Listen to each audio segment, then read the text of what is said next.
हर आदमी वहां इन्वेस्टमेंट करना चाहता है जहां रिस्क कम हो और रिटर्न ज़्यादा। आज हम बात करेंगे LIC की एक बेस्ट स्कीम के बारे में, जिसमें इन्वेस्ट करके आप पूरी ज़िंदगी हर महीने एक फिक्स्ड इनकम या फिर पेंशन के तौर पर प्राप्त कर सकते हैं, वो भी बिना किसी रिस्क के।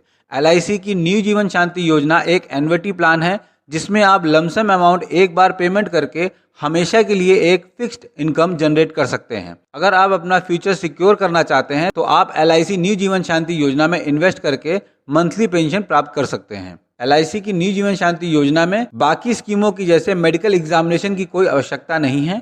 आप बिना मेडिकल एग्जामिनेशन के इस प्लान को ले सकते हैं। इसमें पॉलिसी प्रीमियम एक बार जमा करना होता है और पॉलिसी खोलने के कुछ सालों बाद आपको फिक्स्ड अमाउंट हर महीने मिलना शुरू हो जाता है। LIC की न्यू जीवन शांति प्लान में 30 से 79 साल की उम्र के व्यक्ति निवेश कर सकते हैं। इसमें मिनिमम इन्वेस्टमेंट 1,50,000 रुपए है और मैक्सिमम आप इसमें कितना भी इन्वेस्टमेंट कर सकते हैं। इस योजना में मिनिमम डेफर्ड पीरियड 1 साल है और मैक्सिमम डेफर्ड पीरियड 12 साल तक है। डेफर्ड पीरियड मतलब आप LIC के अंदर अपना पैसा कुछ सालों के लिए रखते हैं, जिसके बाद आपको पेंशन मिलना शुरू हो जाती है। LIC की इस स्कीम में आपको 2 ऑप्शंस मिलते हैं, deferred annuity for single life और deferred annuity for joint life. आसान शब्दों में LIC न्यू जीवन शांति योजना आप सिंगल लाइफ पेंशन और ज्वाइंट लाइफ पेंशन दोनों में ले सकते हैं। अगर हम बात करते हैं सिंगल लाइफ पेंशन की, इसमें एक सिंगल व्यक्ति को लाइफ टाइम पेंशन मिलती है। पॉलिसी होल्डर के डेथ के बाद नॉमिनी को policy amount plus additional benefit for deferred annuity की राशि मिलती है। एडिशनल बेनिफिट मतलब मान लीजिए पॉलिसी होल्डर ने 10 साल तक डेफर्ड एन्युटी प्लान लिया है और पॉलिसी होल्डर की 5 साल में डेथ हो जाती है, तो नॉमिनी को 1 साल से लेके 5 साल तक जितना भी इन्वेस्टमेंट किया है उसके ऊपर जो इंटरेस्ट बनता है वो मिलेगा। तो 5 साल का जो इंटरेस्ट बन जाता है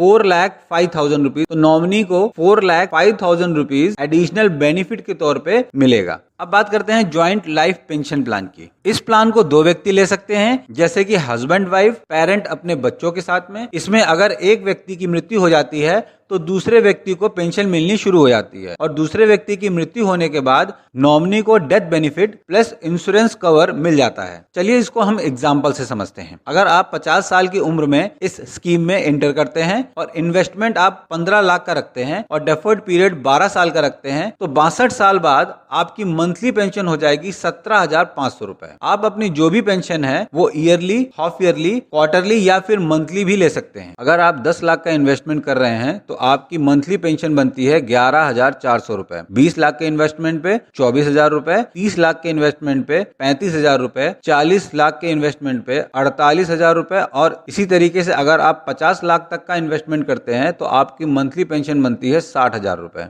देखिए, अगर आप कोई प्लॉट बेच रहे हैं या कोई खेती बेच रहे हैं, अगर आपके पास किसी तरीके का लमसम अमाउंट आया है या फिर पेंशन बेनिफिट्स आपको मिली है, तो आप इस अमाउंट को इस स्कीम में इन्वेस्टमेंट कर सकते हैं। ज्यादा अच्छा ये रहेगा अगर आप 45 साल से लेके 50 साल की उम्र में अगर आप इस प्लान को लेते हैं तो 62 साल बाद आपको अच्छी खासी पेंशन देखने को मिलेगी। पॉलिसी होल्डर पॉलिसी लेने के 3 महीने बाद पॉलिसी के ऊपर लोन के लिए भी अप्लाई कर सकता है। अगर हम बात करते हैं सरेंडर की, इस पॉलिसी को आप कभी भी सरेंडर कर सकते हैं। अगर आप पहले 3 साल में पॉलिसी को सरेंडर करते हैं तो आपको परचेजिंग अमाउंट का 75% मिलता है और अगर आप 4 साल के बाद में इस पॉलिसी को सरेंडर करते हैं तो आपको परचेजिंग अमाउंट का 90% ही मिलेगा। इसकी जो भी पेंशन मिलेगी वो टैक्सेबल है। अगर इस पॉलिसी का डेथ क्लेम है तो इसके ऊपर किसी तरीके का टैक्स नहीं लगेगा, ये टैक्स फ्री है। LIC का ये बहुत अच्छा प्लान है, आप इसमें इन्वेस्टमेंट करके मंथली इनकम जनरेट कर सकते हैं। इस वीडियो में बस इतना ही। अगर वीडियो आपको अच्छा लगे तो लाइक, शेयर और सब्सक्राइब जरूर करें। Thank you for watching this video. Have a nice day.